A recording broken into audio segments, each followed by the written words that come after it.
Welcome to a meeting of the Town of Barnstable Comprehensive Financial Advisory Committee. Today is June 12th, 2023. This meeting is being recorded by the Town of Barnstable and will be available on Channel 28 at the end of this meeting.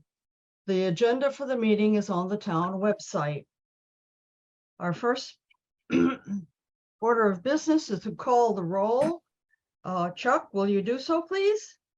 I will. Lillian? Here. Hector? Here. Wendy? Here. Jackie? Here. Neil? Here. Chris? Here. And Chuck is here, so we're good to go. We're all here. We are. Is there, I don't see any member of the public. So we will go directly into our discussion of the financial overview report. But this is really an interesting year because we have 3 new members who were not involved with the creation of the 2023 report. So I thought it would be a good idea, since I think you 3 probably read the report for the first time. So if you could give us your impression as a resident of what you thought the information provided, whether it was enough, just give us your general impression. Chris, you want to start? Sure. I felt it certainly was adequate. It covered all the major topics of the town's budget. Moving forward, I think obviously COVID can be pared down like we did with the operating budget, report. I don't think there was really anything missing other than, as had been mentioned, maybe some community comparisons with other towns that are similar. But I think the information's pretty comprehensive. As a resident, do you think you got all the information that you thought was important about the town? I think so, other than perhaps maybe contact information for specific departments that are discussed. If somebody wants to learn more, perhaps who to contact, like with the fire districts or the CWMP or whatever. Thank you. Jackie? I thought that I had more information from being on the advisory committee than was actually presented in the report. And so I understood the report better once I listened than actually reading the report. There was more information on the calls or when we discussed things, but in the report, it was condensed to the point where it would not, I would not get enough information. I see. For example, when Mark talked about the sewer project and the reason for the sewer project, that was made clear on the calls on these meetings, but not in the report. I see. You have any other comments? I think I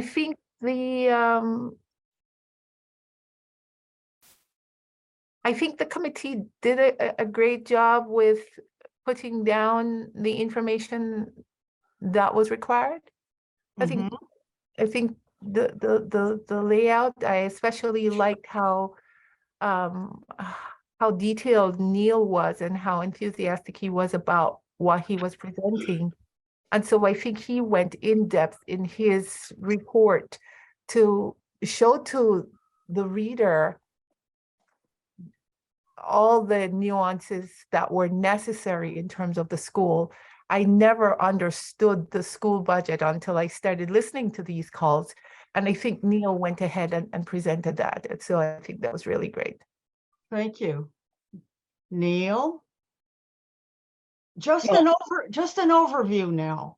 We'll get into the weeds later. Do I have 70 minutes here? You have 5 well-chosen sentences. I guess I don't know what residents want. So it's hard for me to make answer that question. I think it repeats a lot of what's in the 529 page town manager report in 12 pages, so that's good. I'm not sure how other than condensing that down, I'm not sure the value add is as much as it can be. What would you add? I guess it, pardon? Go ahead. I guess it really gets to Liam's question. What do residents want? And I don't know. I mean, we're all financially astute. I don't think the majority of residents are. So how do we add to what's already available? I mean, the stuff that's on that the town manager report provides and that is in the open budget web pages is astounding. I mean, I've never seen something like that before. So I don't know how to add to that. So how do we best add to that is my question. The question Lil- the question I asked you, Neil, is if the average resident is not super financially savvy, did our report distill it enough so that the average person could understand it? That's the key part. Yeah, I think that's the right question. I mean, to me, it's really down to two questions, which are probably, what are my taxes going to pay for and what are they paying for what things? And I think that was a little bit not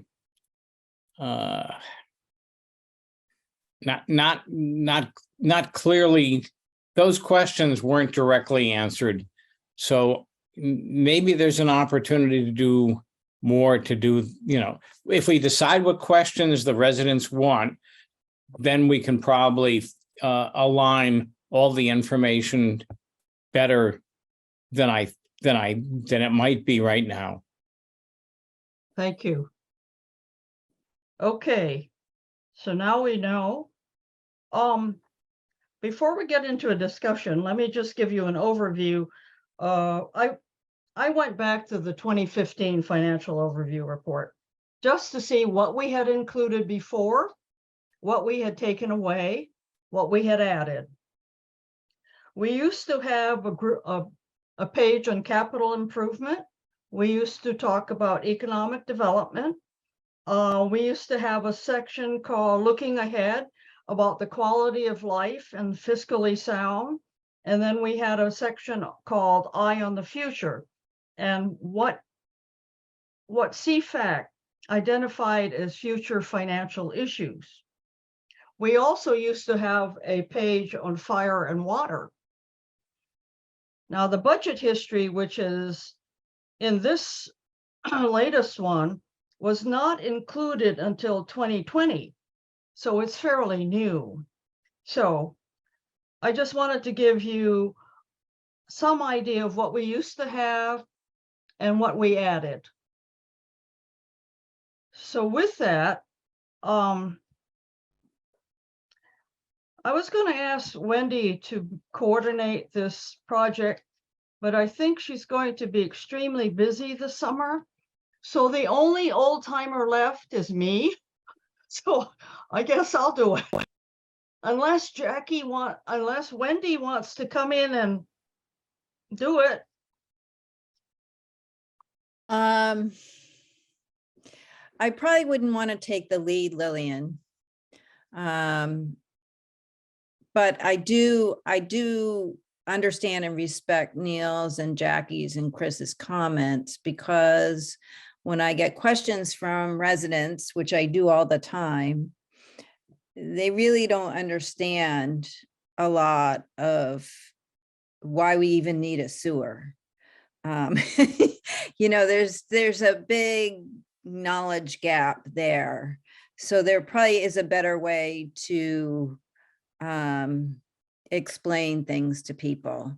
And, you know, as far as this particular document, I feel like it's used less and less every year. Like we really have a hard time even handing out all the documents.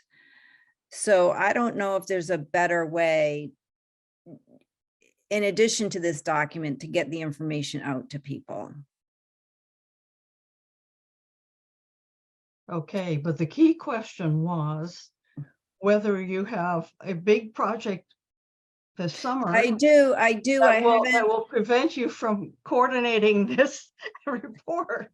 Yeah, I think that for me to totally coordinate it would be too much.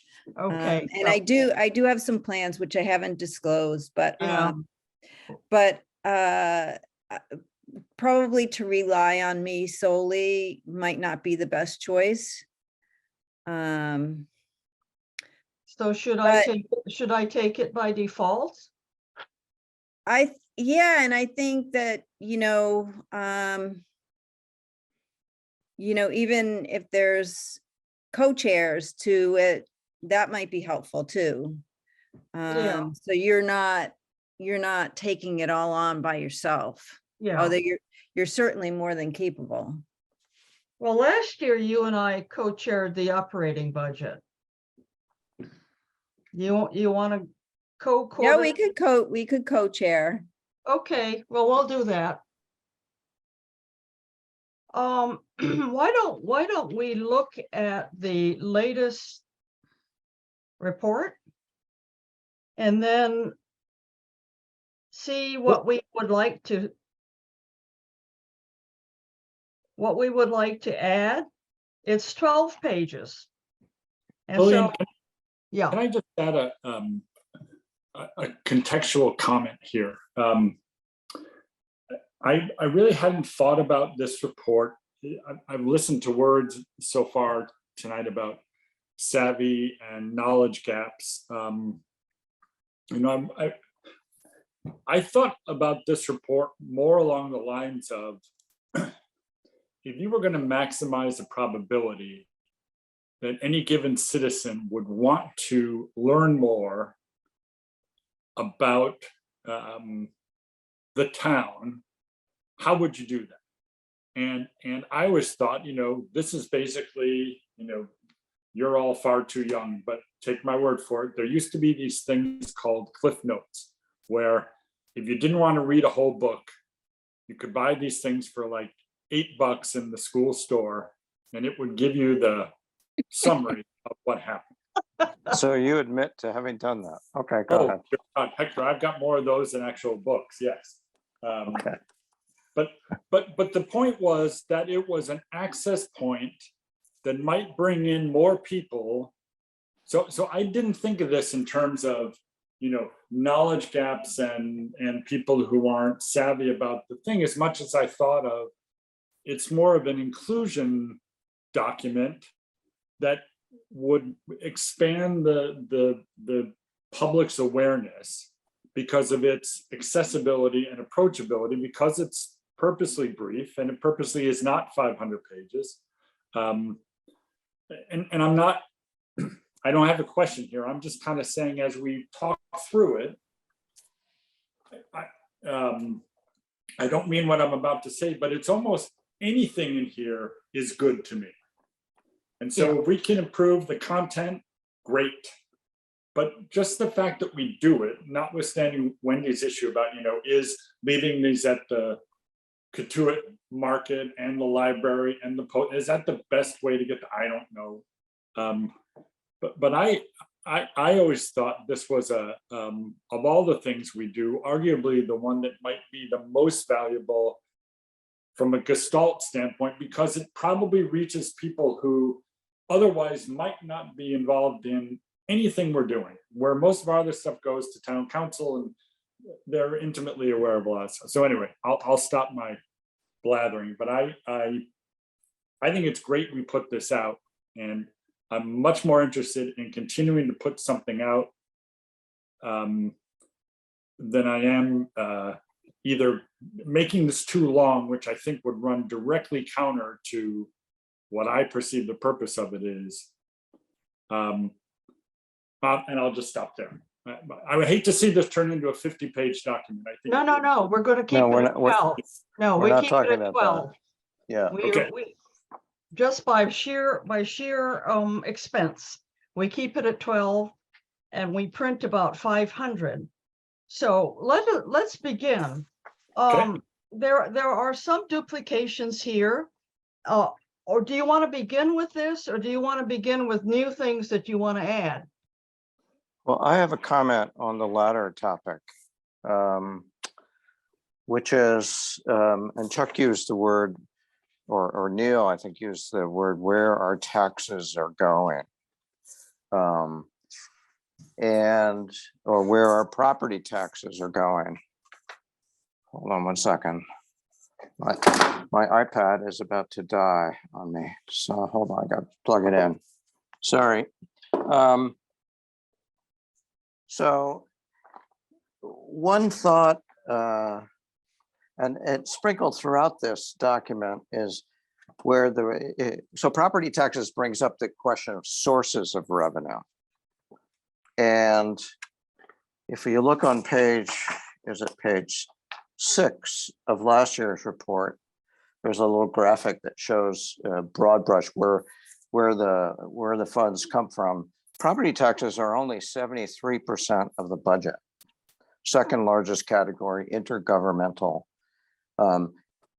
It strikes me that we might we should consider having a section that spells out sources of revenue over time and how it's changed. I'm thinking back to the discussions we had over the last month and a half about Chapter 78 and how that went up. I also think about, Mark's constant search for new sources of funds, state revolving loan fund or whatever, to cover off the costs of the sewer project. Yeah, well, So I just throw out, yeah. let me just finish. So I just throw out the idea that maybe we want to add a section on sources of revenue and with a particular focus on the Commonwealth of Massachusetts and how and indirectly, the federal government's Inflation Reduction Act and other laws that have passed more money to the states. So yeah, I think it'd be good if we could give the reader a sense of context of where the money comes from. It's not just property taxes. That's a good point, Hector. We have a very short section called budget history, in which we talk about property tax and motor vehicle excise tax and all of that. It's not as comprehensive as they have intergovernmental state aid and all of that. And perhaps you might want to add a couple of different areas where we get our money. Mm-hmm. Do you find page 3? Yeah, no, and I saw that. Yeah, and but- so that's partially speaks to what you were Right. addressing. Right. So it's, as I said, it's touched on in various places Yeah, in this report, yeah. but in particular, Mark, when we use the term intergovernmental aid, that's a euphemism for state aid, is it not? It is, Hector, because we don't get any direct federal aid. Right, It right. all comes from the state. So just like we all were very interested in talking about Chapter 70 and how that amount went up this year. I think it'd be helpful just to call it what it is, state aid, and then maybe talk about trends of state aid to the town over time and whether the taxpayers or taxpayers, I guess, can expect more state aid over time rather than less. Certainly, we hope it's more, right? So. Okay. Let's just look at this report and have comments as we go along. So the front page basically is a preamble. It tells us that this is a community profile. Then the second page is fiscal accountability and transparency. Everybody okay with that? You think we should keep, we can certainly find space by deleting the COVID part. Right. We're looking for space because we're thinking about adding some things, particularly comparisons with other communities. Then we've got the budget history, which overlaps somewhat with the general fund resources. So we need to figure out whether we're going to keep budget history and the 2 pages of the general fund, or we're going to condense it. Any thoughts on that?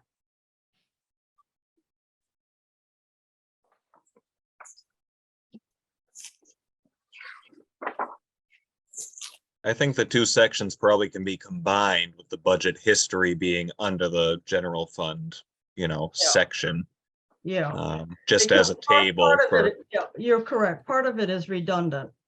yeah, I think so. Okay, so why don't we try to fold the budget history into the general fund? That'll free up about at least another half page, but since we've taken away COVID and we've taken away budget history, we now have an extra page. Any other comments about budget history? We're going to fold it into general fund. What would you put as a header for that section? do It's you going to think? be general, it's going to be general fund because Okay. general fund has the sources, the revenue sources. Mm-hmm. Okay. So then,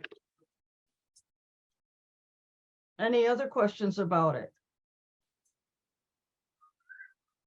So we'll figure a way to do that. So whoever will do the general fund will be charged with taking care of the budget history as well.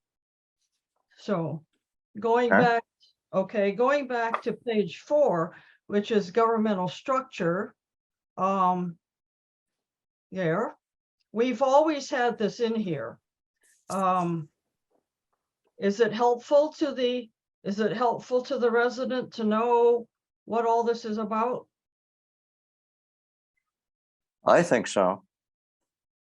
We have always had it in here. Yeah, Any I think it's important. Oh, I do. I think particularly because of the fire and water districts. Okay. Any comments about it? Well, if we don't have comments, what we're going to do is each member is going to get 1 page to take care of. Okay, then we can then move on to property taxes, which is we compared the different communities on property tax. Is there anything else that we should add?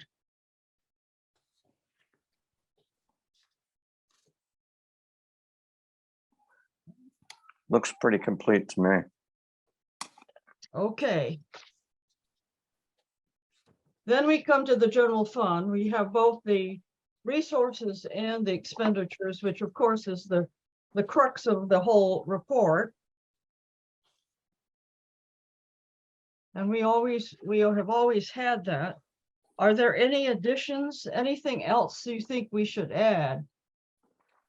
Well, Lillian, just as a question, when you say combined budget history and general fund, you were talking about combining general fund resources and budget history, correct? correct. Okay. Well, whoever does general fund gets budget history, and that's their job to figure out how to do it. Okay. So the person who takes on general fund is going to do resources and Right. expenditures. Okay. Exactly. Okay, then we can move then to the enterprise funds, which is I'm sorry, can we back up once? to general fund. Yeah, the expenditures on page 7 Yeah. and the expenditures on page 5. Do we need to duplicate those? I was thinking the same thing, Neil. No, you don't need to duplicate them. You can free up some space. So you're exact- talking about the box on the lower left the of bo- page the- 5, yeah? Yeah, the department. That's a good thought. So that frees up some more space for property tax. If I may, Madam Chair, I think the box on the lower section of page 5 shows the allocation of the tax levy by department and not the expenditure. Oh, right. Oh, it's different information. Yes, it is different. Yeah, and I found, speaking or trying to think as a resident who might not be a financial expert, I'm not sure presenting the same, is that going to confuse people or not?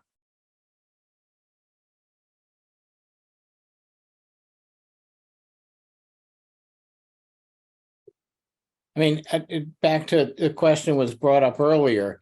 I mean, I think people are going to want to know, how are my taxes being sourced? Where's the money coming from? And then what is it being used for? And page 6, or excuse me, page 5 and page 7 make sense to me, but I wonder if that's overcomplicating it. Do you think that we should have a chart showing the fire districts and the amount that is charged by each town, with each village? Because that's it's not your property tax, but it's part of the tax that you pay. Yeah, I don't think, I'm picking up on that issue that you mentioned earlier, that people want to know how much they have to pay. yeah, that's exactly my point. I don't think 9 out of 10 people that I've talked to here in my area know the difference between their property taxes and how much goes to the fire districts versus how much goes to their town. I think it's how much are we paying for property tax?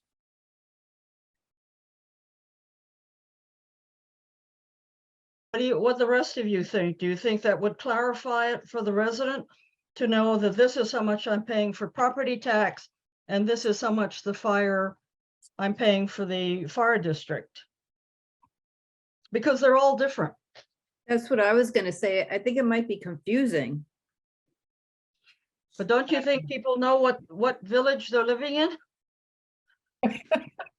Which fire district, or which is their fire district? I can tell you that in Marston Mills, of the dozen of people who have talked to me, they have no idea how much of their property tax is due to the fire districts. All they know is it went up dramatically, and they're mad. Oh, you mean the property taxes in general went up? Yes, Or and in Marston Mills, because of a data entry error, Marston Mills Fire District property taxes went up pretty substantially. Right, so fire district taxes, so Right. Centerville and Osterville as well.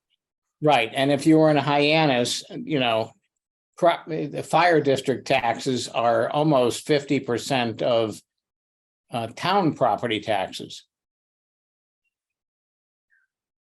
It's been an issue, and maybe we can discuss it Yeah, later. let's discuss that, whether it would be helpful for the resident to know or whether it would be more confusing. So let's leave that for discussion. So moving on to enterprise funds on page 8. Anything else you want to add? It's fairly straightforward. Okay. Public education.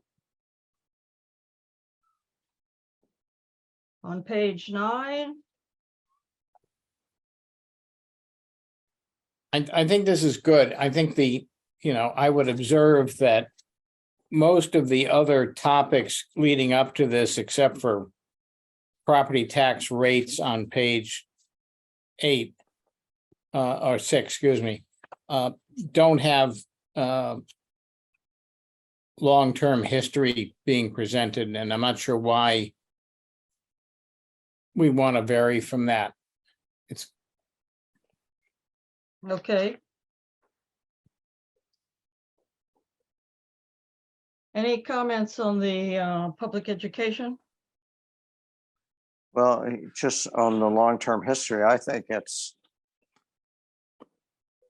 going back a number of years is helpful because you can see trends over time.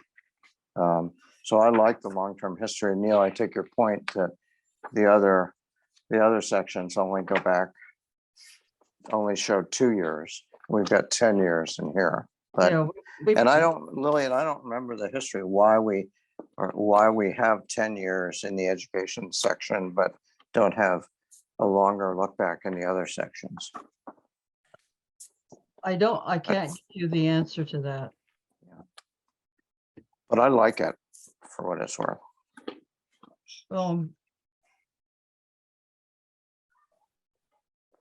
Yeah, we have tended to provide a 10-year history. We can change it if you like and make the numbers bigger. I mean, we could, whoever does public education can figure that out. Okay, moving on to pages 10 and 11, which is the CWMP. The narrative can be updated on page 10. The page 11, which is the Q&As, we've had it for at least 3 years. So we have to decide whether those questions still are in the minds of the residents and we need to have it, or whether you think everybody knows about it and we can delete it and empty and have an extra page. Or add some, substitute some additional questions. Yeah, we could do that. Yeah. Okay. Mark, the Q&A for CWMP, this was largely taken from that multi-page document that's on the town website. Is that right? No, Yeah, actually, go ahead, Lillian. I was going to say that these original questions were created by CFAC. Right. And submitted. Yeah. And there's a longer questions, yeah. There's a longer FAQ Right. by CFAC on the town website somewhere. I think it's by Correct. CFAC. Yeah. We were asked to submit that and we did. Yeah.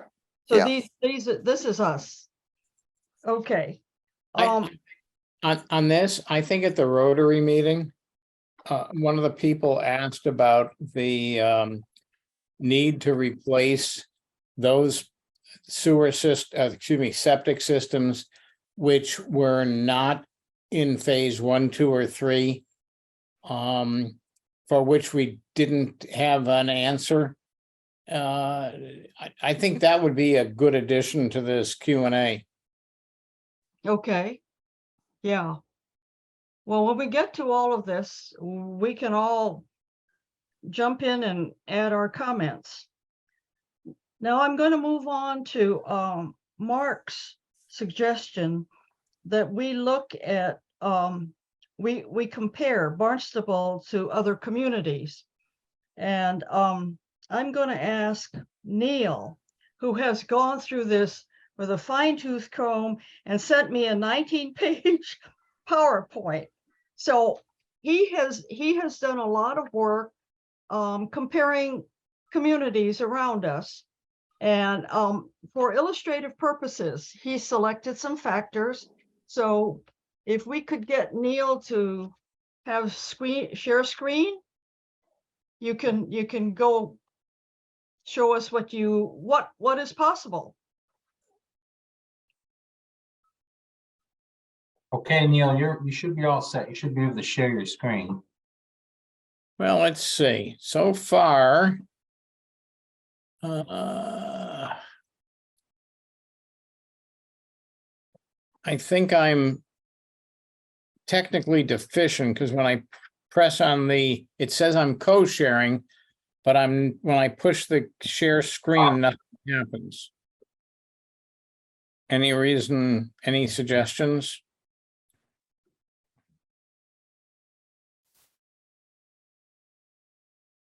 Do you see a green button at the bottom of your screen that says share screen? No. No? It's at the bottom. Share of the content. screen. You have to move your cursor around, Neil, to get that bottom menu bar. Yeah, I've got. You should have mute video, participants, share screen, show captions, reactions, and apps. That's what I have on mine. Yeah, I have a Mac and I actually have 3 screens. And it does have on the Zoom thing share screen, but it doesn't allow me to. Oh, hold on. I think I found something.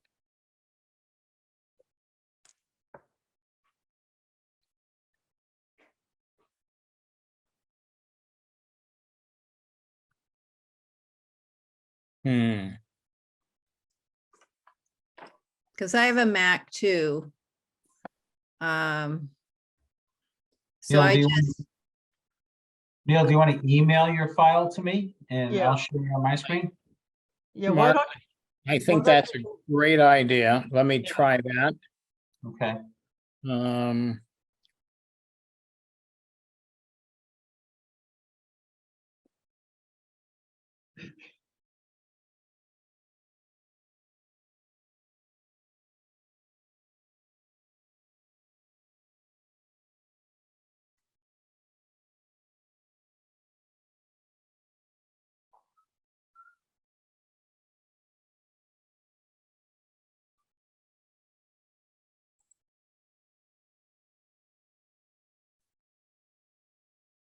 Sorry for the holdup.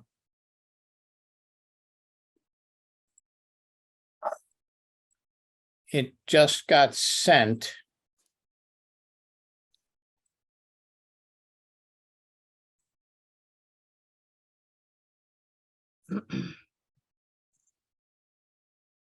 Okay. Nothing received yet, but it may take a couple of minutes to get through our filters. Ah, there it is. What will we ever do without the internet? I remember back in the days of IBM Selectrix. Oh, things boy. would move very slowly. I do too, because I was on the other side with a competitor. Boy, we're dating ourselves. We are not typical residents.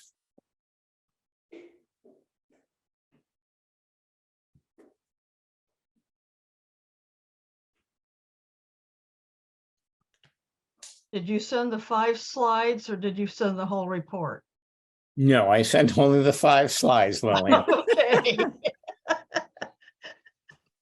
Those will be contentious enough.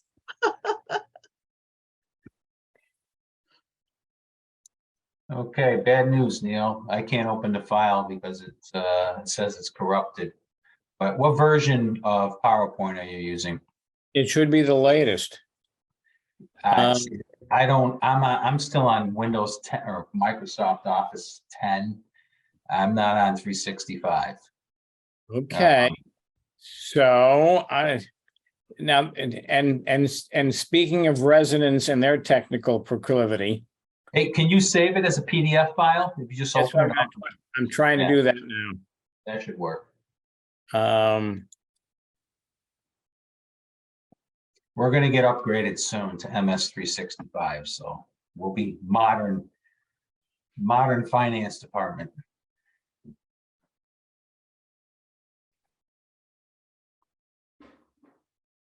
Do you want to go on to an additional topic, Lillian, while I deal with this? Or do you want to wait? No, we can just chat while you're working on this.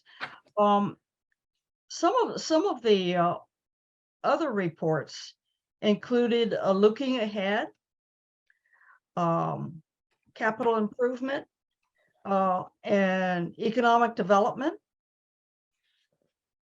and a whole section on fire and water.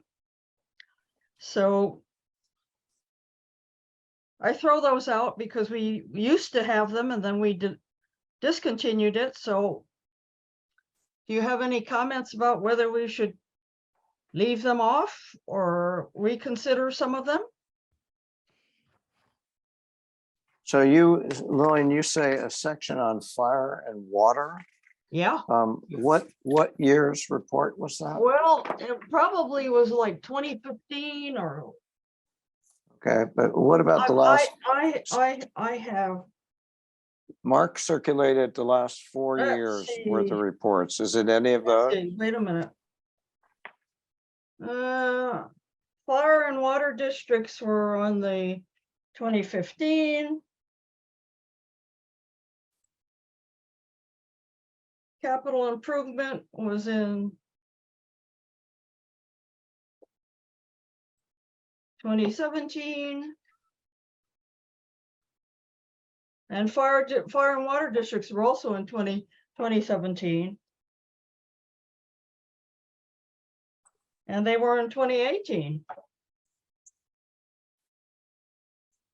Yeah, and fire districts were actually in 2018, yeah. yeah, and they're also actually, if you look in the 537 page document we got in May, which started out with Mark L's town proposed budget, it's actually also in there. Yeah, it's in 20, we had it in our 2019 report. I sent it again, Mark, in PDF if you look for it. Oh, okay. So anyway, we must have discontinued it around 2020.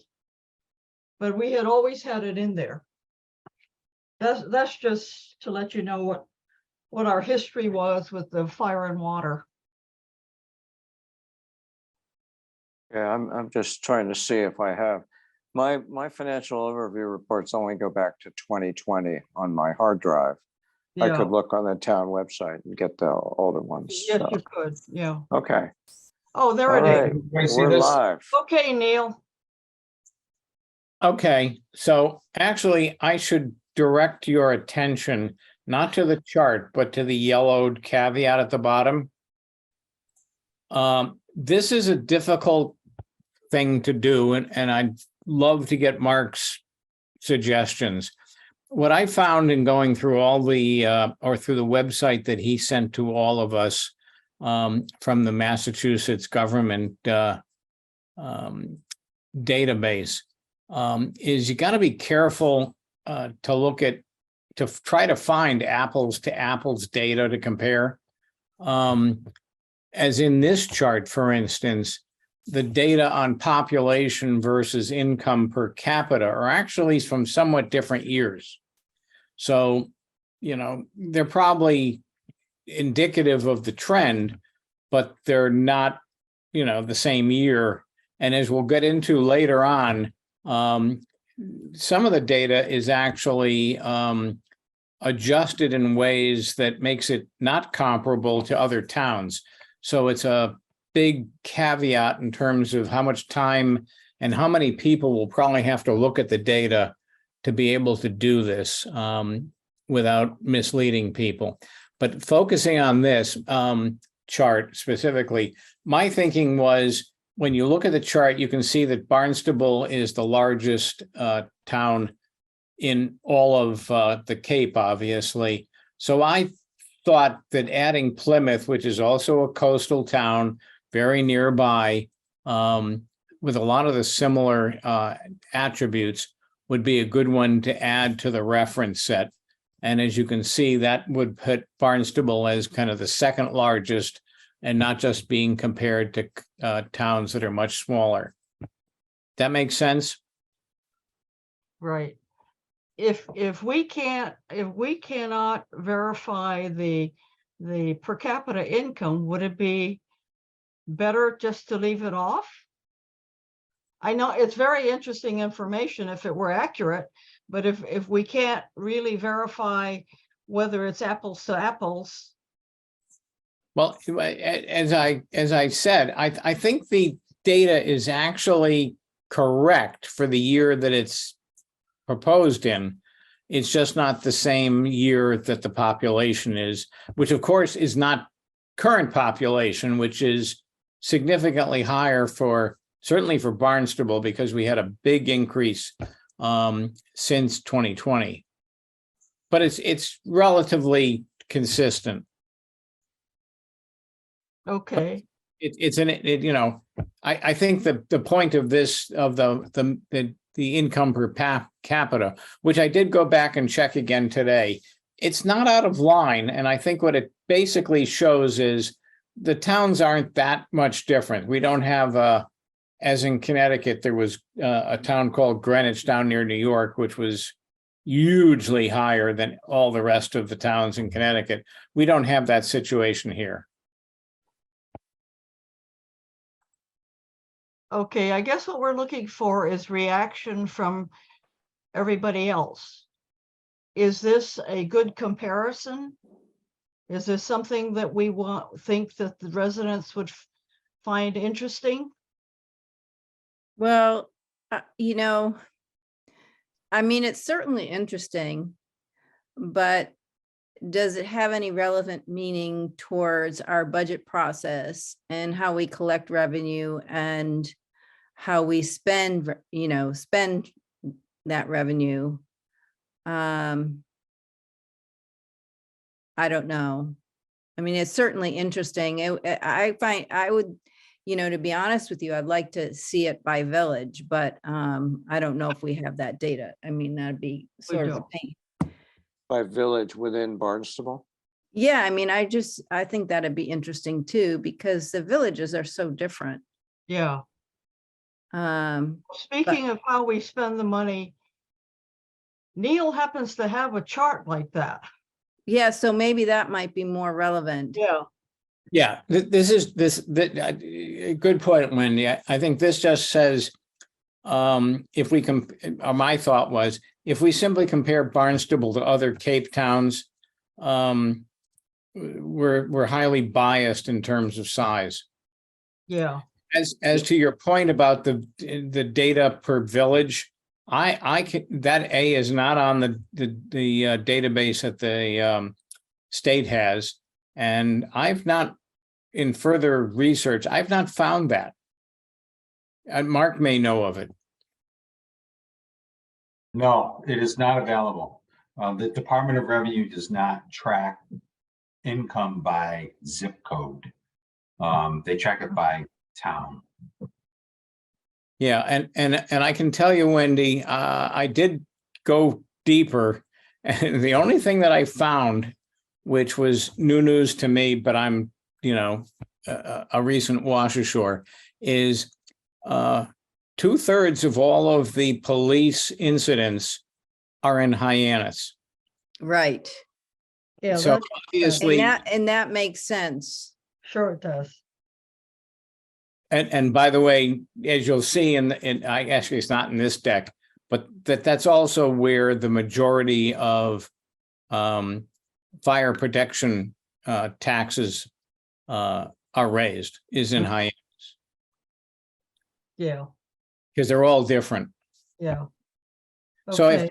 so this was just to make a point to or just to make a justification, not necessarily to be included in the report, but as to why we might want to look beyond just Cape Cod times for comparables.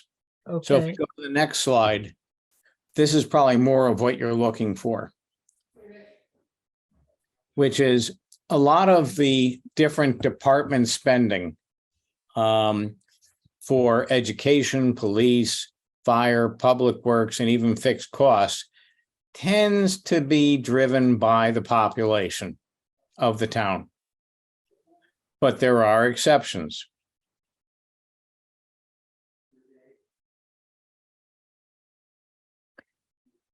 Yeah, One, this is a really good one.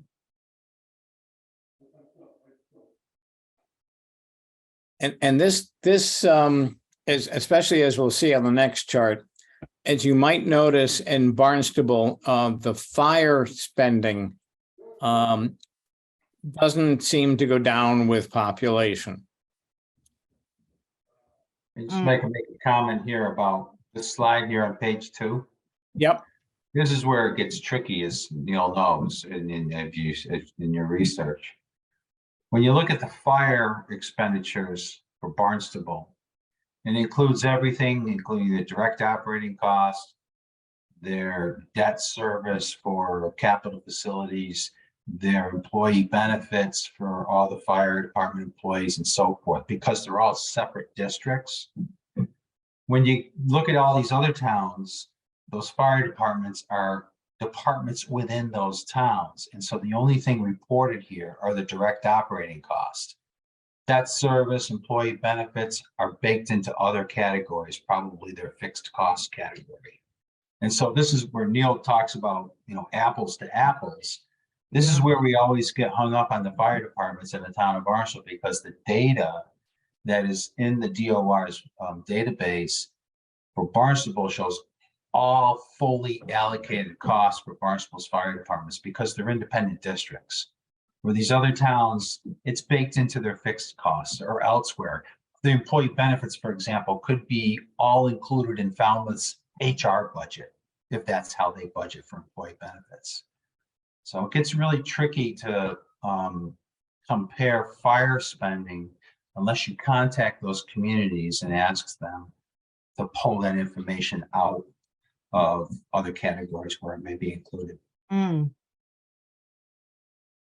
Yeah, I noticed that two things when I was trying to figure this out, Mark. One was that there was a lawsuit in Hyannis, actually, in 2014, lodged by a resident after Hyannis Fire District subsequent budgets went up by 7 to 10% per year for 3 years in a row, I guess it was, which the court and their suit was that it should be controlled by Proposition 2.5. The court decided against the plaintiff and said that Proposition 2.5 did not apply to the fire districts. I noticed that actually in the town manager's 2024 budget, it mentioned that there was also a question from the town council in 2020 as to were there cost savings available in the fire districts, which went to finance as the question. Was there ever a report or a presentation from finance about that answer?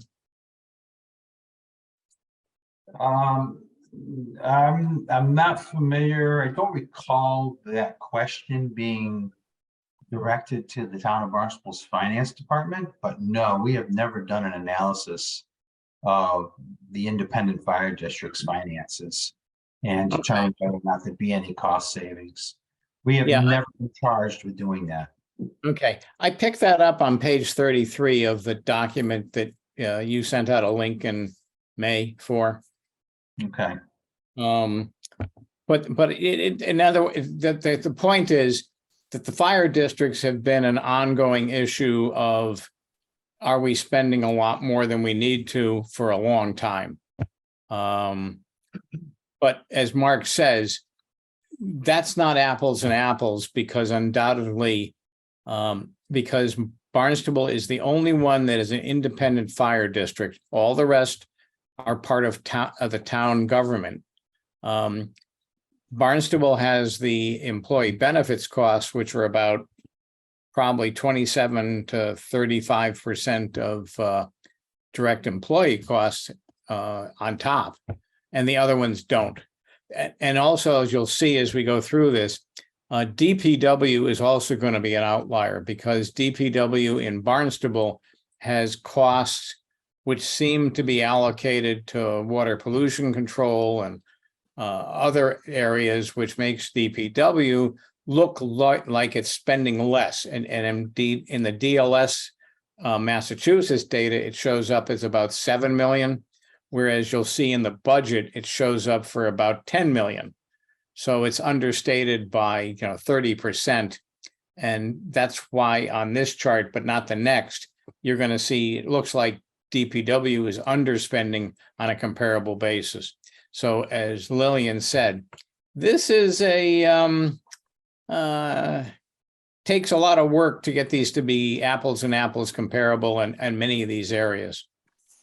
And this demonstrates that. As you can see, Barnstable spending for fire looks to be twice the average for everybody else, but it may be a lot of that difference, not all of it, but a lot of that difference is the inclusion of employee benefits and pensions, whereas DPW, third from the right, looks like it's really much less, and that's not necessarily as dramatic as it seems on this comparison because of the adjustments that are made. Debt service, on the other hand, I think is probably pretty good. Clearly, Barnstable is currently doing pretty well against the comparable towns. Any comments on this particular chart? Well, I think it's informative, but as Neil said, if the data aren't comparable, I'm not sure that we can use it at all. It's nice for us to review and talk about, Yeah, but I don't think it will serve the reader of this document to try to include data with a lot of footnotes. People aren't going to read the footnotes. Yeah, I would think that you would have to put footnotes in, especially with such like the fire, where it's such a dramatic difference. yeah. And I'm not, yeah, I think the purpose of this report is to make it user friendly. Instead of having people scratch their heads and wondering why things are a certain way. Yeah, if you have a lot of footnotes, it's too much work for the average person to read and make those distinctions. Hey, I mean, Neil, go ahead. Certainly you could make some assumptions from the tables and put that in some verbiage, I guess, or some writing. Well, there's some categories that are probably more straightforward than others. Is education the same in all of these towns? Fixed costs, general government, public works, debt service? I don't know. Mark, you were the one who suggested comparables. What were I hate to put you on the spot, but what were you thinking? Yeah, looking at this, Neil, I was thinking that, if the Department of Revenue spent a lot of time developing these databases recently, this is all new.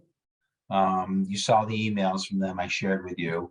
Yep. And so I was thinking that, well, let's take a look at what they've developed and see if there's anything useful in there that we could pull out and perhaps do some meaningful community comparison data. But what I'm seeing here is that that's going to be kind of difficult to do because, like, for example, in education here, do we know if Plymouth is including health insurance? Are they reporting health insurance expenditures within their education budget?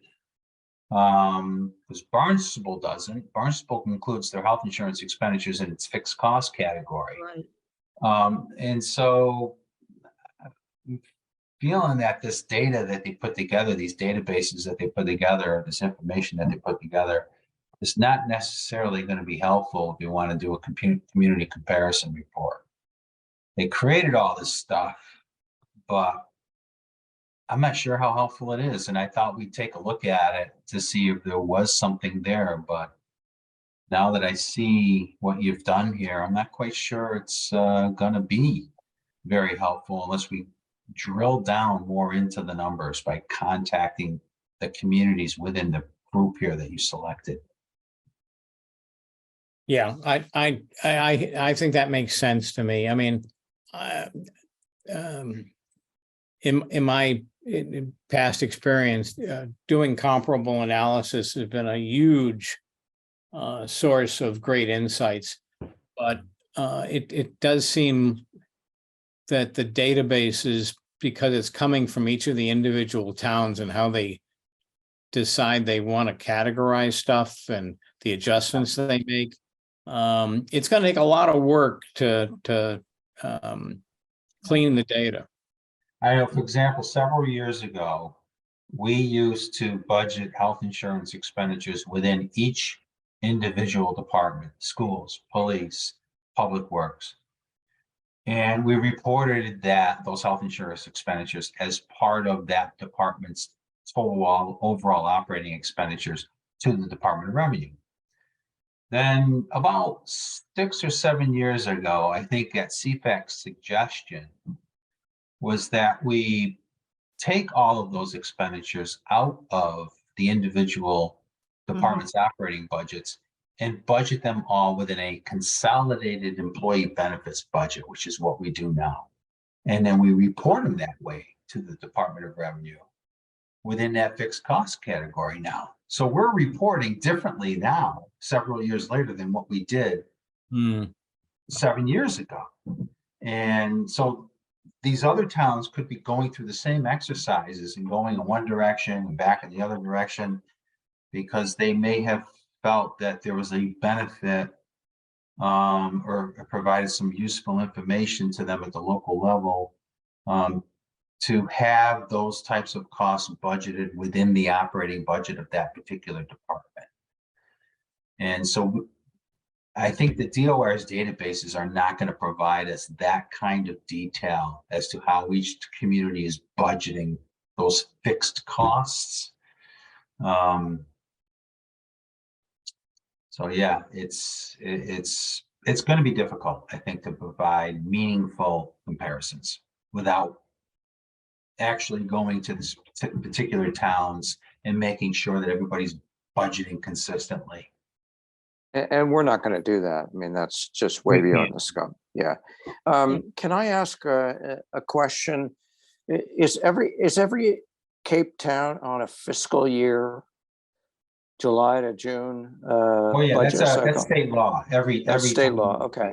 Yeah. So are there any comparable data that we can pull out? So for example, population, total tax revenue, per capita tax burden. I'm just trying to think of sort of broad town-wide. Yeah, Hector, you could, if you looked at it from that perspective on a total basis, yeah, we can pull out things like that. Yeah. We have the tax levies for every community for multiple years. That's in that database that they have. So levy tax rates, property tax rates. I'm just wondering if there are any sort of town-wide data that would be useful and could be extracted without a lot of work. Well, Neil has a couple of more slides, right? Do you have one more at least? Yeah, there you go. So as Hector asked, I mean, tax rates are tax rates, and so there's no issue. Actually, there is an issue, since Barnstable tax rates don't include the fire district, so you have to add it back in just to make sure you know how crazy this is. But yeah, you can compare these, and this was, for instance, similar to last year's overview report. So what you're saying, Neil, is our town doesn't include the fire districts, but the other towns do. Yes, because Barnstable is the only town of this reference set that the fire districts are not part of the town government or the municipal fire department. Right. Well, So- it would make sense to me if we do this kind of chart, it would be helpful to disclose that information.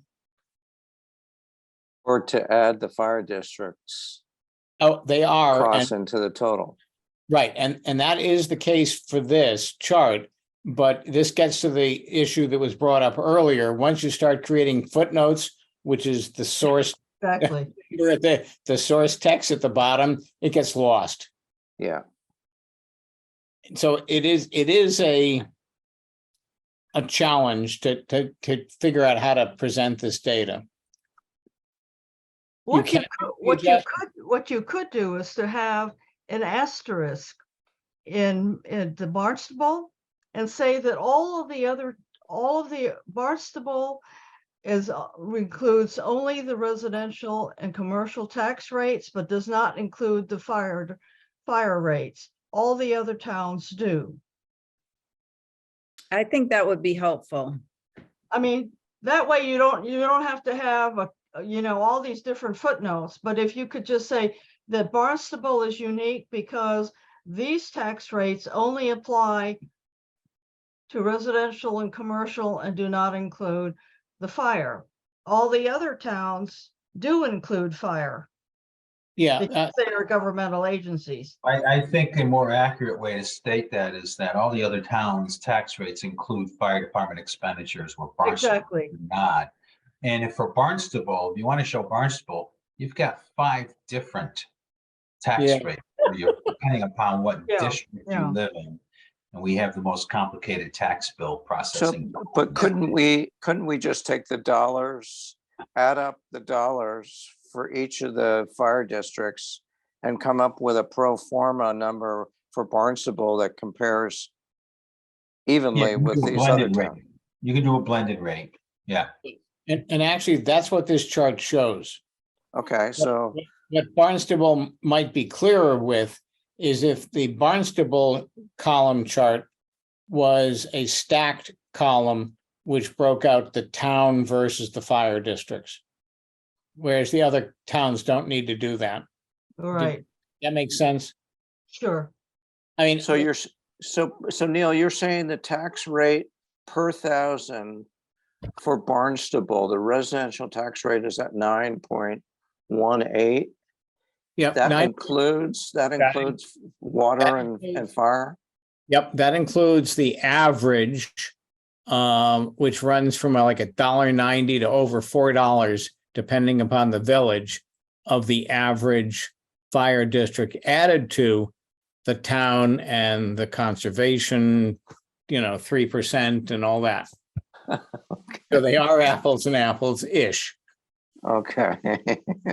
Huh? I don't know. So you added it in.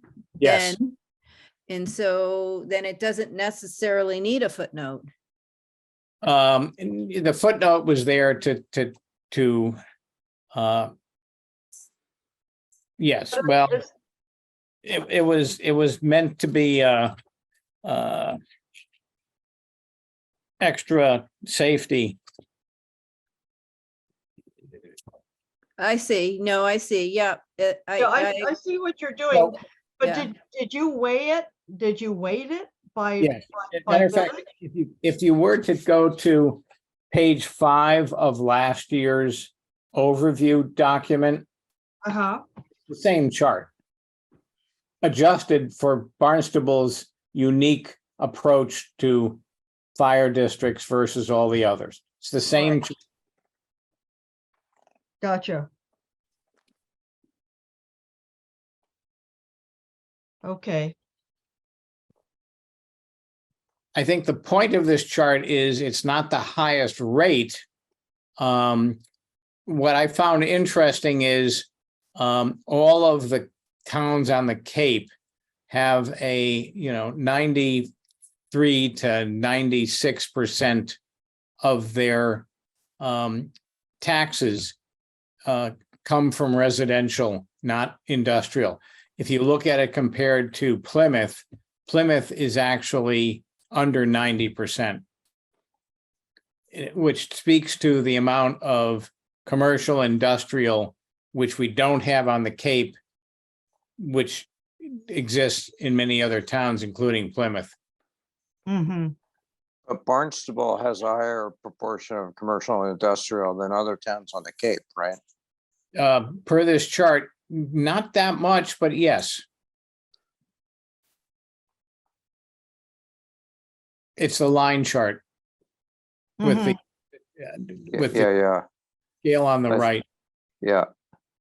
And I was actually surprised at that because certainly I thought, Barnstable is much more, had much more businesses than the other towns, but this doesn't include the Outer Cape, which has maybe shaded my viewpoint. What do you all think about this kind of comparison? Well, I think we've done a similar comparison in the past. It looks Yeah. like it's more complete in the sense that it has more, all of the towns of that are on the Cape, with the exception of the islands. And I don't know if we need all the towns, to be honest with you. I'm fine with not including all of them because you certainly have a good sample size. Yeah, it's a, you So what expand. you're saying is this would it's- replace that chart on page 5, Neil? Yeah, the page 5 is a simpler comparison. Right. Yes. Any other comments about it? Better, worse? Keep page 5, go to the new one. I actually like seeing all the towns on the Cape, and I know why you put Plymouth in here. But I'm not sure that we should include Plymouth in this comparison unless there's a compelling reason.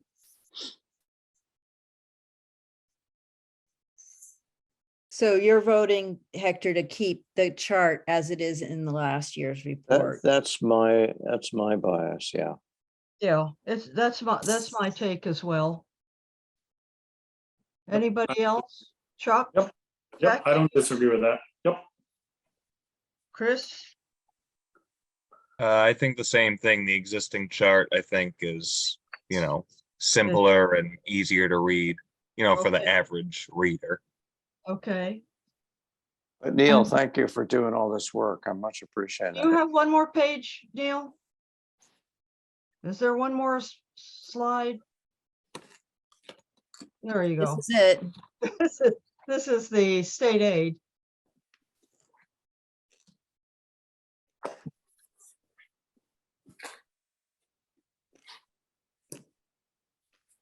Again, this chart just reinforces that a lot of things like required net school spending is very tied to population. Which is the blue columns. The chapter 78, not so much. It tends to be, 22 to 25%, with Barnstable's demographics creating a slightly better percentage. And it was just one of the random things I charted. Thank you, Neil. Neil actually did a much more comprehensive analysis of this. These are just 5 of the 19. Wow. So we appreciate your help. Yeah. And I guess that opens up our discussion about what comparisons we want, if any. or whether we think that the comparisons that we've done in the report we just did last year is good enough. Comments? Well, if there aren't any other apples to apples data that we can use for comparisons, then I think we're kind of stuck, right? We are.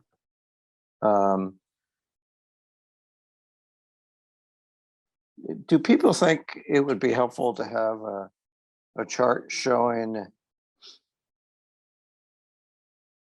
population by town? Although, you know, the No, question is, I personally don't think so, but you yeah, know, but the question I don't would think be, it's, I don't think it's helpful unless you could tie it to some it has other nothing to do with information our like finances. revenue and yeah, I mean, it sounds like that data is not available. I grant you that. And then the question is, do you have just year-round population, or do you include summer people? And then it gets all kind of messy. Well, there is a section in the very front that talks about community profile. Yeah, Right.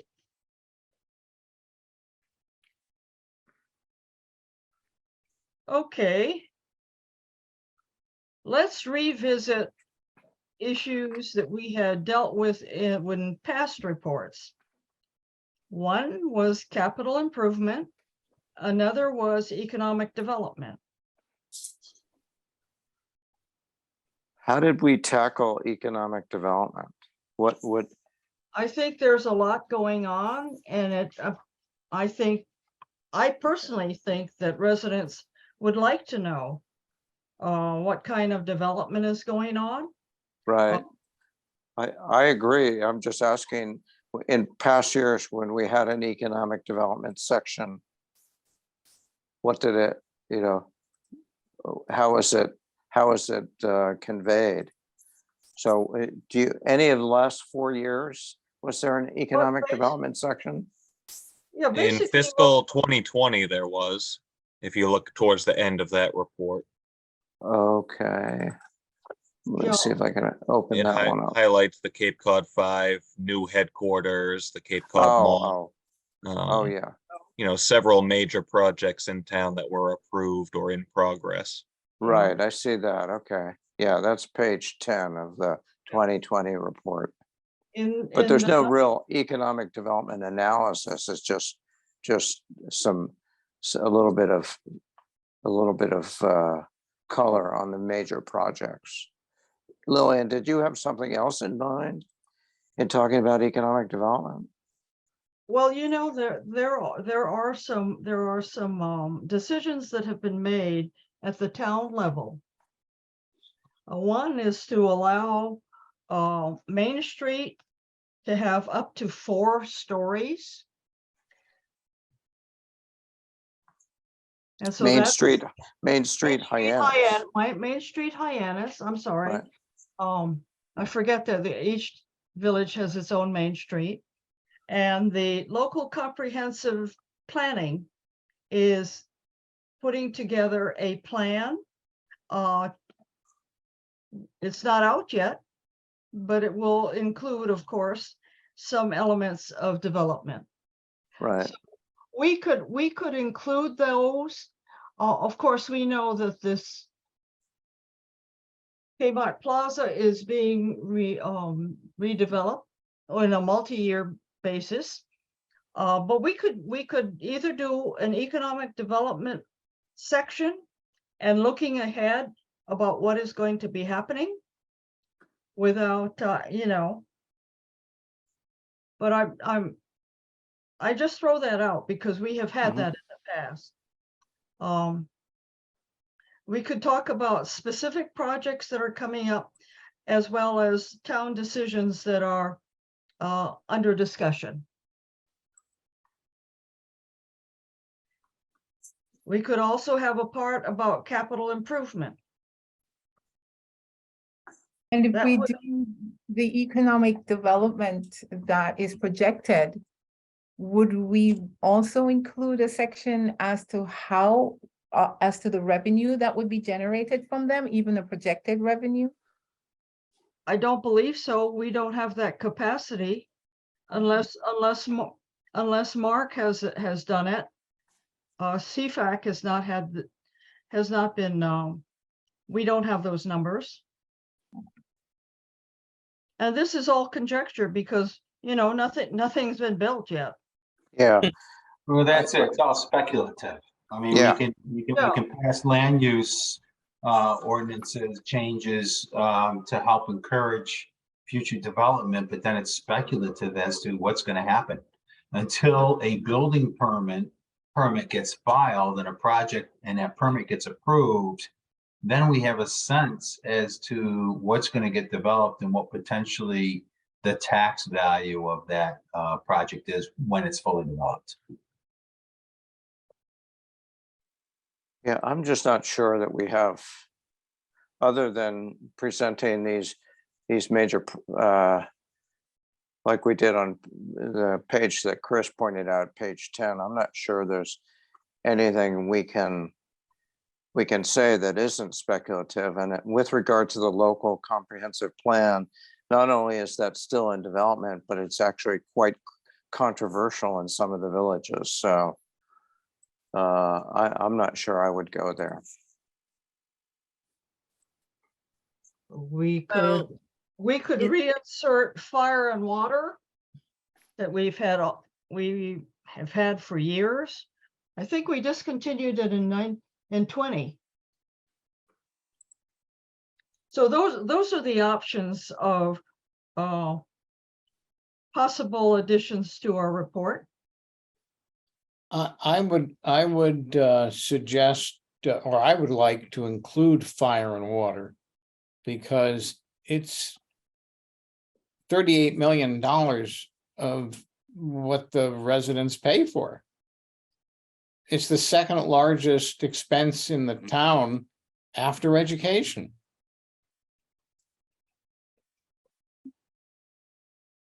Operating expense,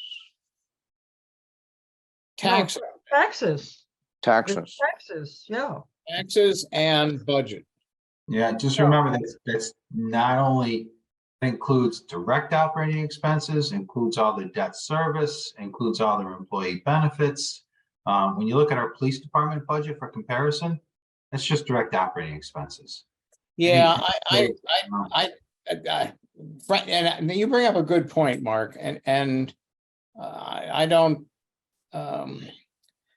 I've tried to allocate the employee expenses and health benefits back to each of the departments, and fire is still the second largest after education. Because you can take. Yeah, but Neil, if you, on the town's website, under the town managers area of the budget, we do provide a operating budget summary document. At the very back of that document, we go through the exercise of allocating all our fixed cost out to various departments. It's like a cost accounting exercise. Right. It's not an exact science, but it's pretty accurate. Take a look at that. Do you know what page that is? Because I missed it. It is starting with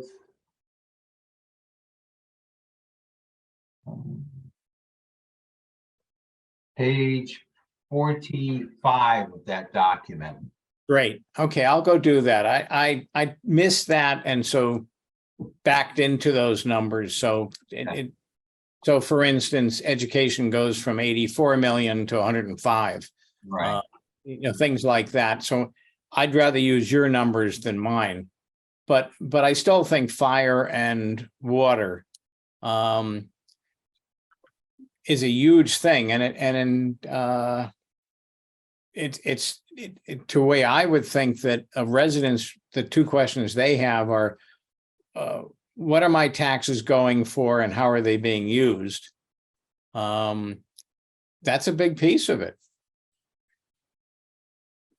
Yeah, so when we go through that exercise, our school, a fully allocated budget by department, which includes the allocation of fixed costs, schools jump up to 118 million. Public works is over 18 million. police is over about 23 million. Yep.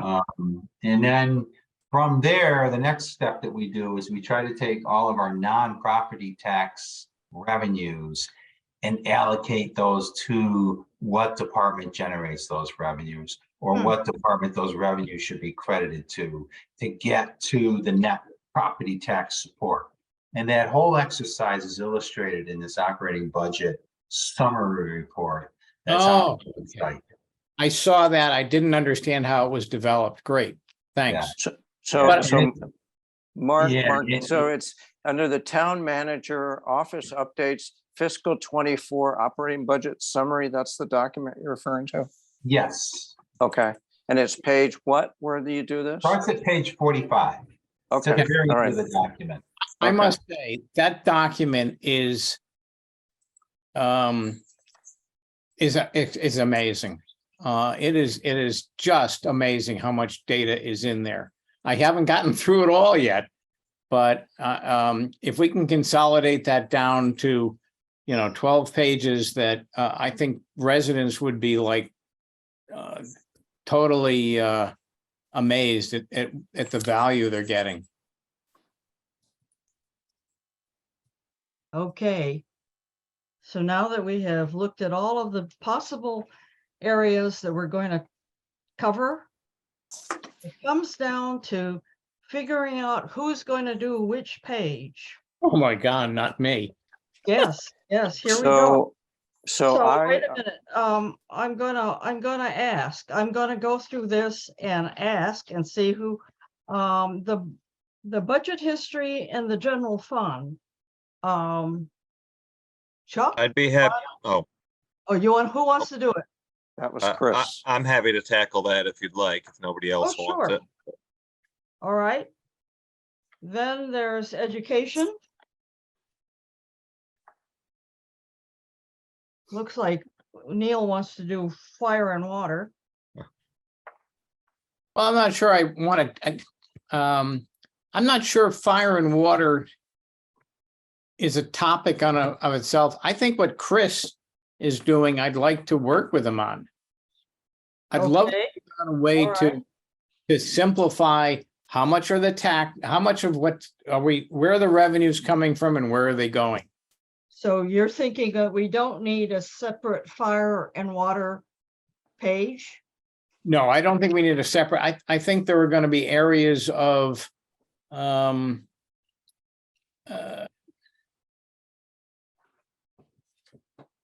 how do I say it? I mean, just like with So you're government- gonna include that in your general fund is what you're saying?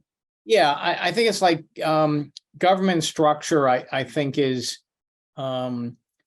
currently about, the text at the top of that page is great. I hunger for a page that would be simple, or a diagram that would be simple and show someone who's reading it, how does the Barnstable get managed? How much is managed by the town council and manager? How much is the independent fire districts? How much is, the libraries and et cetera?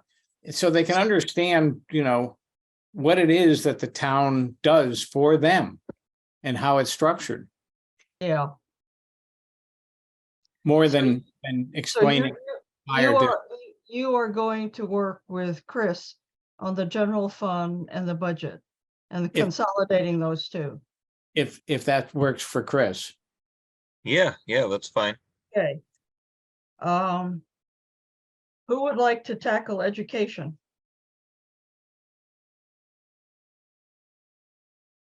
Okay. Wendy, you want to do property tax? Sure. Sure. I'll do CWMP since I've been doing it from the year dot. I was going to raise my hand for CWMP, Lillian, if you'd like to change to something else. I would appreciate looking at that. I don't want to do enterprise funds again. I've Yeah, done and I've enterprise funds for CIP and I've and operating budget, and I'd love somebody else to do it. Well, I'm happy to do the enterprise funds or education, as long as Neil is both helpful and kind with whatever I So come you're up. gonna, so you're gonna do two, Chuck, education and enterprise funds? I'll do whatever you'd like me to take a crack at, Lillian. Whatever suits you. Sure, what's left? Let's say yes, and then let's make sure everybody's got something to do. Okay, that leaves government structure. Jackie? Yes, I'll take it. Okay, and so, Hector, why don't you and I work on CWMP? Okay, Okay? okay. So does everybody have an assignment? Chuck is going to do education and enterprise funds. I'll help you with education, Chuck, if you like.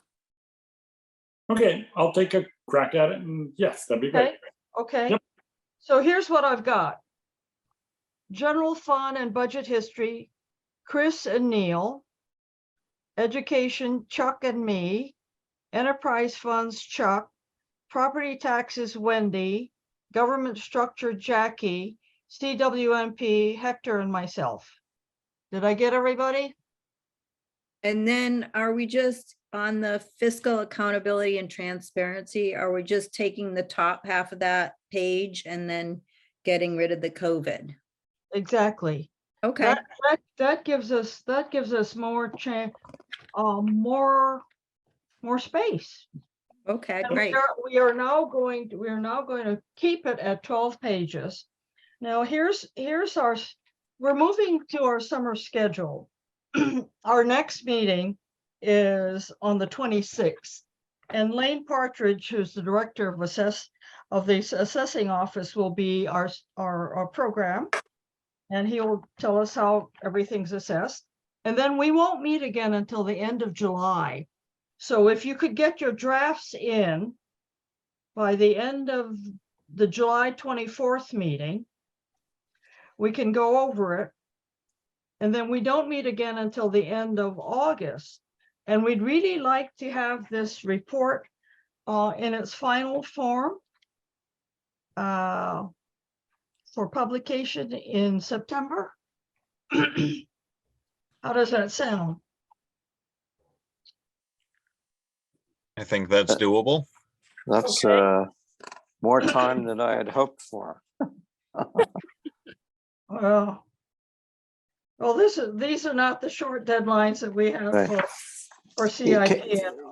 Can I just be clear, Lillian? Who's doing government structure? Jackie is. That's Jackie. Okay, so Jackie is going to take what's there now and essentially update it, but we'll leave in the pie chart, lower left, fire district, tax levies by district and so forth. So we'll have a little bit of fire district data in there, which I know Neil is happy about. Neil is going to incorporate it into his general fund as well. Yeah, I maybe misspoke. I think all the detail on the fire districts, which doesn't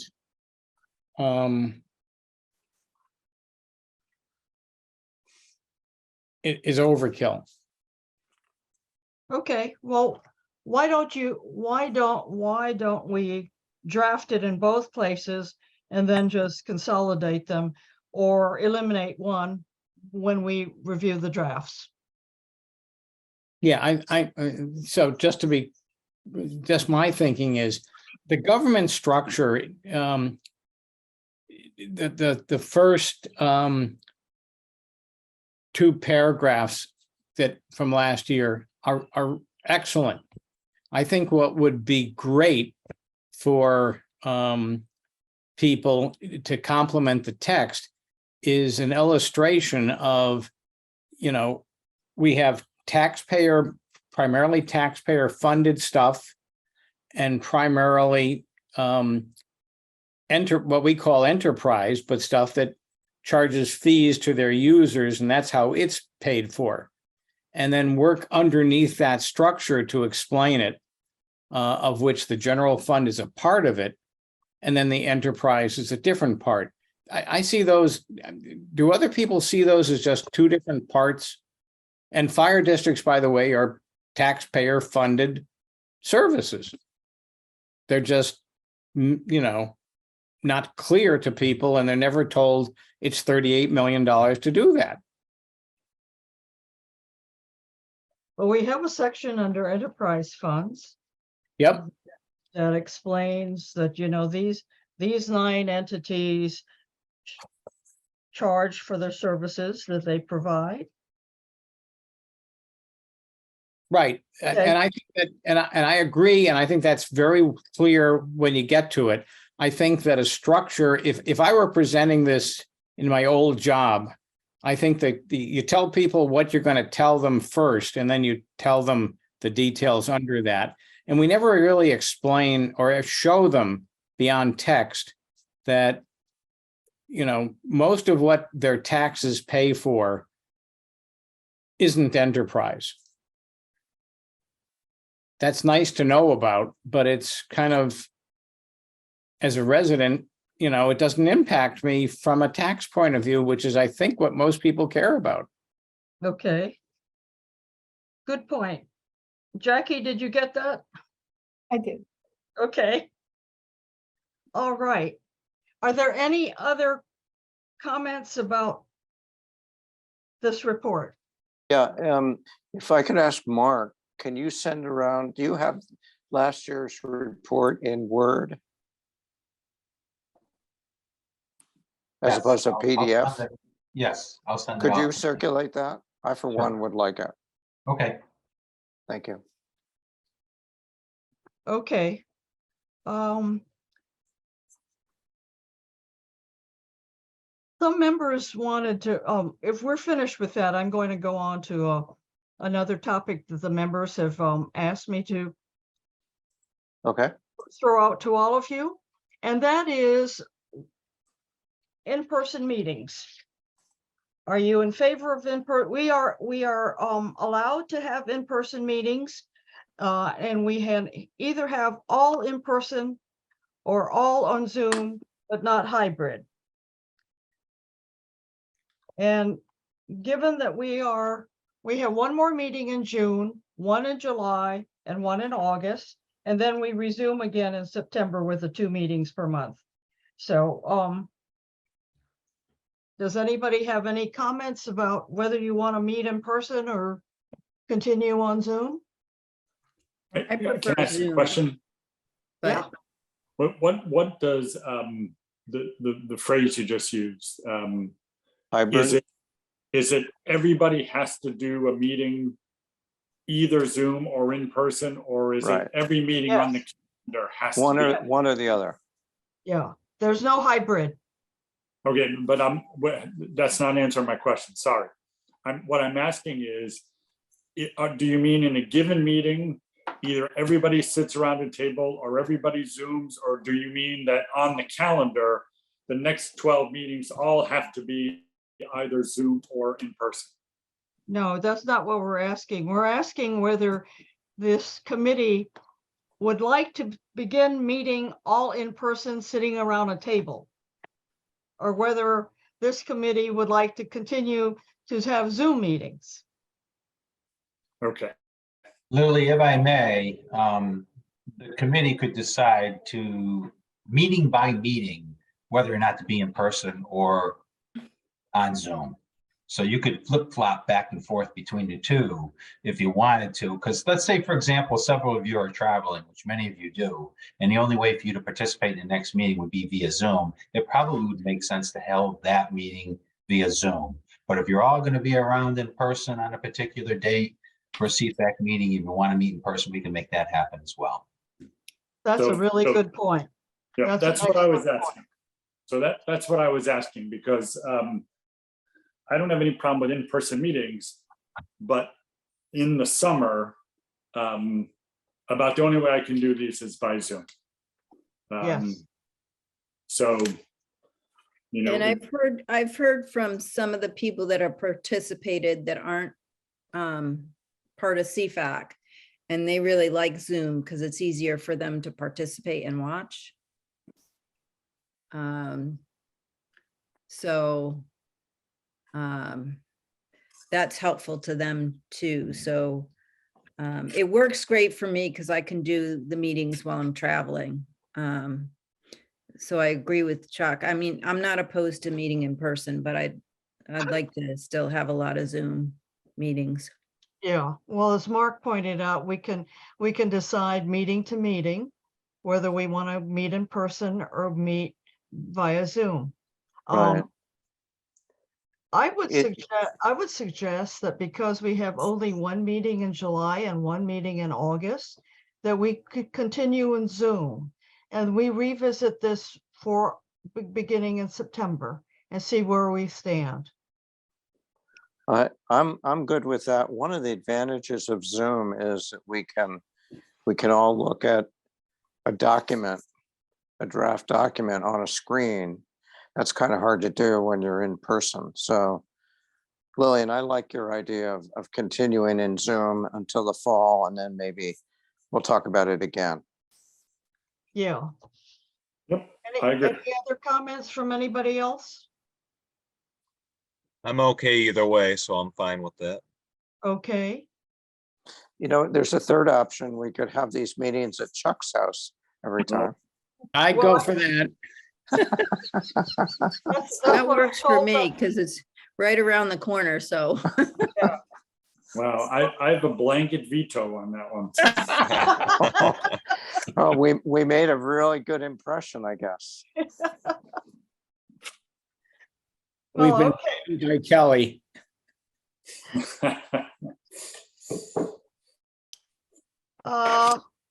All right, so our next meeting is the Director of Assessing, the Assessor's Office, Lane Partridge, and that'll be by Zoom on the 26th.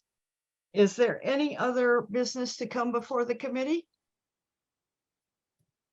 Lillian, if you'd like, I can provide the committee an update on financing the CWMP, what our projections look like.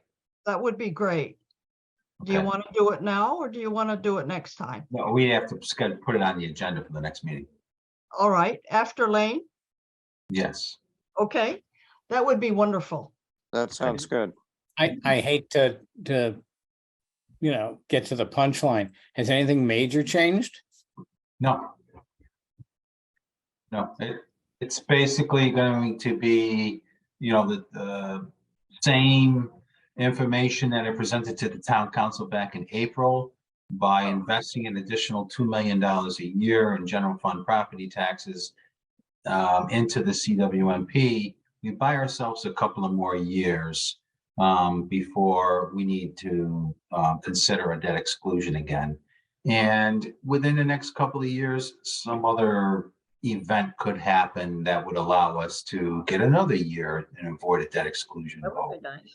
But I can show you all of the various revenue sources, what the estimated project costs are for the next 5 years, what our assumptions are for principal subsidies, interest rates, projections for hotel and meals taxes, and things like that. And, for my benefit, I'd like to bounce it all off of you guys and get your impressions about the information and see if there's something maybe I'm not thinking about. Well, that sounds, go ahead. Yeah. Sorry. Go ahead. I was just going to say that sounds like it'd be very helpful, Mark, and certainly germane to what Lillian and I have to tackle on pages 10 and 11 of our report. So, yeah, I'd like to have that. Mark, you and I have also talked about, the fact that so much money is going to CWMP. Should CWMP spending and financing be more of an ongoing item for this committee?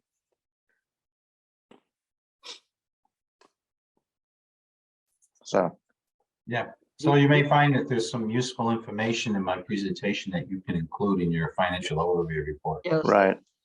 Yeah, also for the CWMP Q&A, I thought there was an interesting question came up at the Rotary meeting from one of the participants, which I wasn't aware of at the time, which is potentially changing the Title V laws to require existing septic systems that aren't going to be replaced by sewers to be upgraded to IA systems, if I got that right. And I remember at the time there was no, that was being looked into by Mr. Ells, I believe, but there was no definitive answer on whether that was needed or not. It's one of those, depends on what the Department of Environmental Protection passes for updated regulations. And they have not been finalized yet.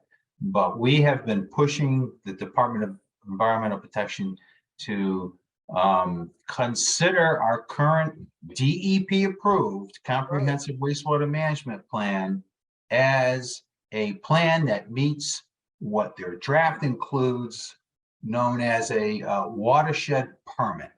Right. And they're looking at it from a watershed perspective. And if the properties that we've included in our CWMP to get sewered are also part of this watershed permit area that they're creating, they should accept our CWMP as meeting their Right. watershed I permit. think you're right.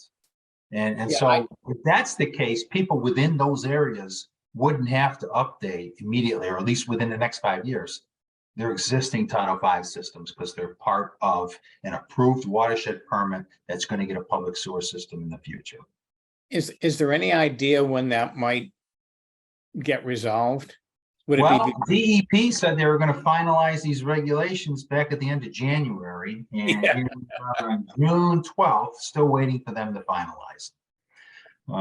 So I really can't tell you, Neil, as DEP has not issued a final date, but it's going to happen before the end of this calendar year. I would imagine they've been dragging their feet, but they've been taking a lot of input, and they're trying to be thoughtful about it and making sure that they do the smart and the right thing. Yeah, I think that, to me, that struck home, being not in even phase 3. And I hope that, the CWMP group on this will keep track of that if they're, because I'm sure that a lot of residents will be interested, not just that person in the Rotary and me now, will be interested in how that resolves. Yeah. That's big. Like you, I'm in phase 3. Yeah. So I'm not in. So you and I are going to have to upgrade our existing Title V systems within the next 5 years. We'll see. Wow. I don't know. I'm not in any phase, so. Yeah. Well, how's that going to impact Katuitt? Katuitt isn't in any. They're not in a phase. You're in a what's the term that DPW use for Katuitt? Plan or something?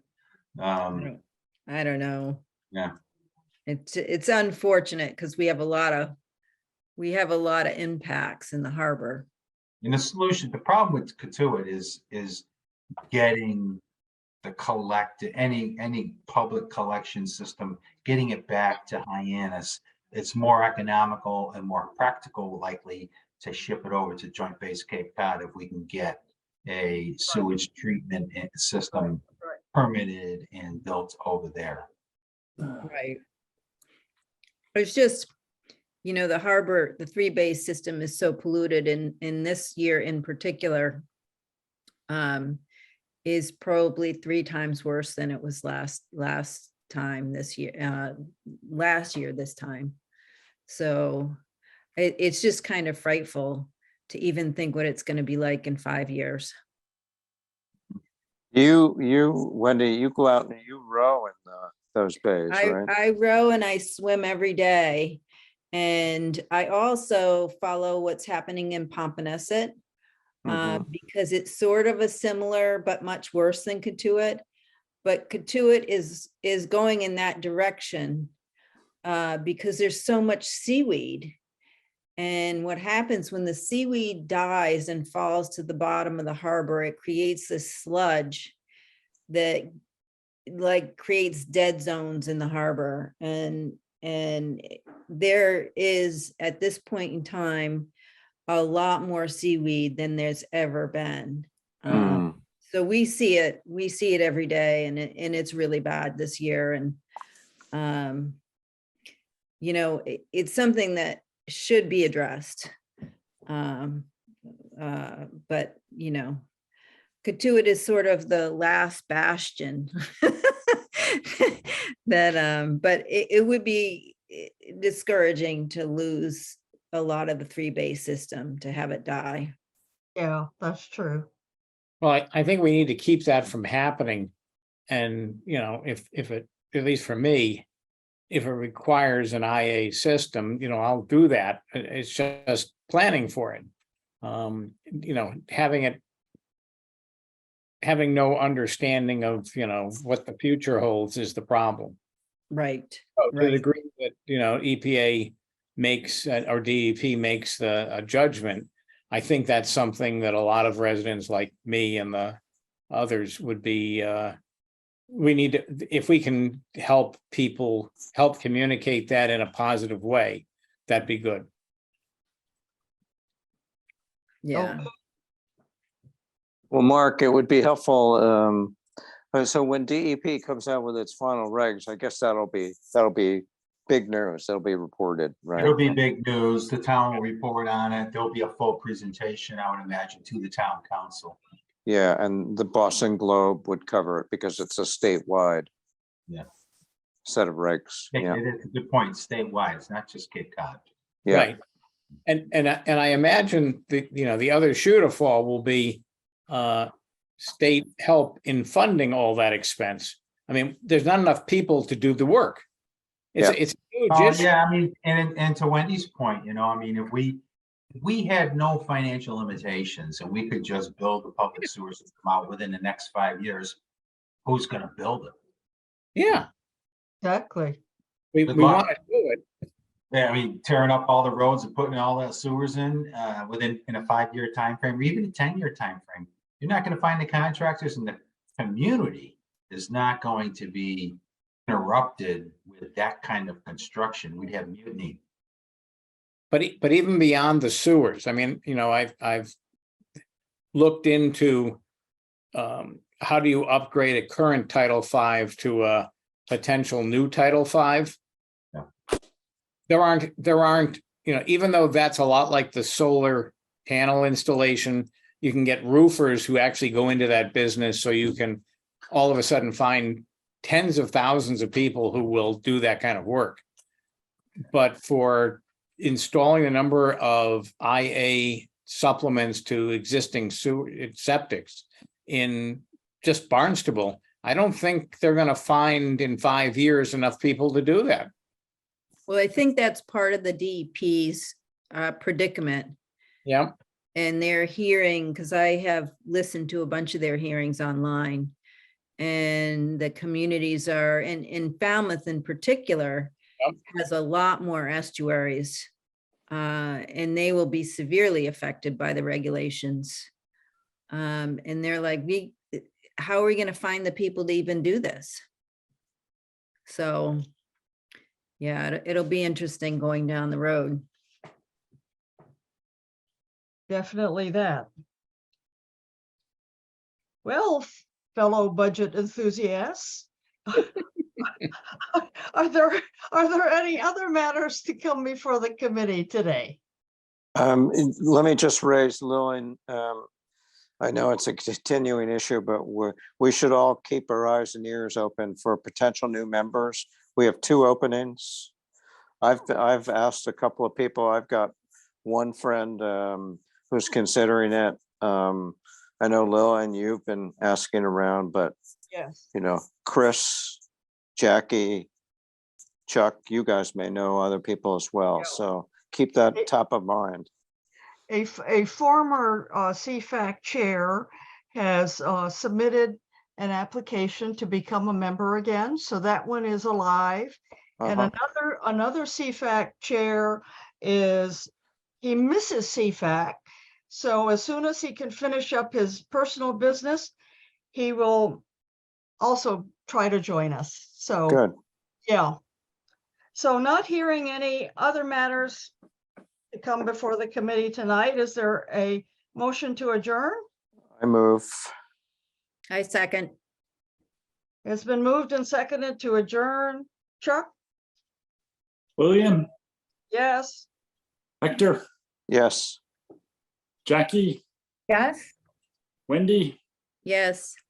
Neil, Yes. Chris, Yes. Chuck is yes. Thank you very much.